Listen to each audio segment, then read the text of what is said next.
आज के इस ब्लॉग पोस्ट में आप भगवान श्री कृष्ण की कहानियां जानने वाले हैं। इसमें हमने कृष्ण की कुछ बाल लीलाओं के विषय में भी चर्चा किया है जो बच्चों को जरूर पसंद आएंगी। हम भगवान कृष्ण को कई रूप में देखते हैं, जैसे बालपन में लीलाएं करते हुए, माखन चोरी करते हुए, राधा और कृष्ण को रास करते हुए, और कुरुक्षेत्र में अर्जुन को गीता का सार समझाते हुए। भगवान कृष्ण कहानियां की लीलाएं पौराणिक काल से ही बच्चों और बड़ों बूढ़ों सभी को बेहद पसंद आती है।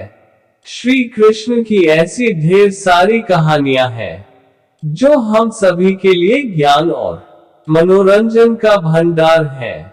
भगवान श्री कृष्ण के जन्म की कथा से लेकर वृंदावन में उनके फैली शरारतों की कहानियां बहुत ही अद्भुत है। उन कहानियों से हमें सकारात्मक चीजें सीखने को मिलती है।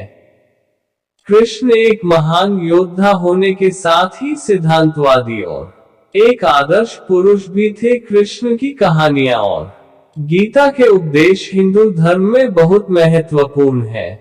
भगवान की इन कहानियों को हमने सरल भाषा में प्रस्तुत किया है, जिसको सभी आयु के लोग पढ़कर समझ सके और आनंद लेने के साथ साथ ज्ञान भी प्राप्त कर सके। अगर आप भगवान कृष्ण की कहानियां हिंदी में अच्छे से पढ़ना चाहते हैं तो मेरे इस ब्लॉग पोस्ट को अंत तक ध्यान से पढ़ें। सुदामा और श्री कृष्ण बचपन में भगवान श्री कृष्ण और बलराम उज्जैन में स्थित ऋषि सांदीपनि के आश्रम में पढ़ते थे। वहां उनके कई मित्रों में से एक सुदामा भी थे। वहां पर सुदामा और श्री कृष्ण दोनों की बहुत अच्छी मित्रता हुई। सुदामा एक कृष्णा के खास मित्र होने के साथ साथ कृष्ण के भक्त भी थे। वो एक गरीब ब्राह्मण के पुत्र थे। सुदामा और कृष्ण भिक्षा मांगने के लिए आश्रम से नगर की ओर जाते और फिर आश्रम में आकर भिक्षा गुरु मां के चरणों में रखने के बाद ही भोजन करते थे।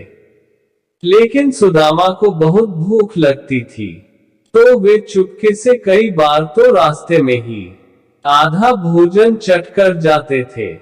एक बार की बात है, गुरु मां ने सुदामा को एक पोटली में चने बांध कर देते हुए कहा, लो इसमें से आधे चने कृष्ण को भी दे देना और दोनों जाकर जंगल से लकड़ियां बीन लाओ। दोनों जंगल से लकड़ियां बीनने निकल जाते हैं। तभी अचानक वहां बारिश होने लगती है। तभी दोनों एक शेर को देखकर उसे भयभीत होकर पेड़ पर चढ़ जाते हैं। फिर सुदामा उस पोटली में से चेन निकालकर खाने लग जाता है।